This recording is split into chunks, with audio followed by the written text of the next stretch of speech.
Isa na namang insidente ng hit and run ang nahuli kam. Patay ang isang babae matapos itong mabundol ng isang AUV sa lungsod ng Las Piñas. At narito ang report ni Jay Sabale, exclusive.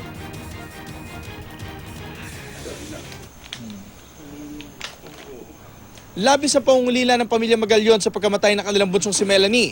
Pasado alas 5 ng umaga noong July 14, papasok na ng trabaho si Melanie nang mabundol at makaladkad siya ng isang sasakyan sa kanto ng Pilayo at Alabang Zapote Road sa Las Piñas.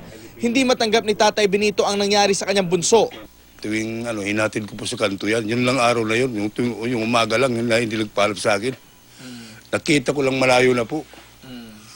Wala pa mga 15 minutos, may tumatakbo na dito sa akin na naliskrasya daw yung anak ko, kaya tinakbo ko. Nakuna na CCTV ang aksidente bago bawian ng buhay si Melanie. Sa CCTV, may kitang patawid si Melanie nang may isang rumaragasang sasakyan ang nag-overtake at nakabangga sa kanya. Sa bilis ng sasakyan, ni hindi na makita kung saan napadpad ang biktima. Natagpuan ang kanyang katawan, ilang metro ang layo mula sa kanyang tinawiran. Akala ko ordinaryong lang, yung bangga lang. Pagpunta namin, may napagsabi na patay na raw. Hindi ako naniniwala. Akala ko, hindi yung patay kapatid ko. Walang man, basta buhay kapatid ko. Mabilis daw na tumakas ang salarin na hanggang sa ngayon ay pinaghahanap ng otoridad.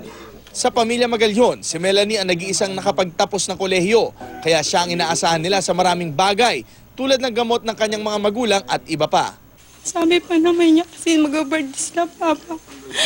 Sabi niya siya maghanda kasi si Papa mag-birthday ng 60. Si Mama naman ngayon 25. Yun na pala yung birthday niya kaya Mama. Yun na pala yung birthday niya hindi makakalimutan. Yun na pala yun, sabi niya. Handaan niya sila Mama tsaka si Papa. Kaya naman hustisya ang hiling ng pamilya. Nanawagan lang ako na mabigyan ng hustisya yung anak ko. Sa ngayon, inimbestigahan pa ng otoridad ang naturang aksidente. Para sa unang balita, Jay Sabale reporting.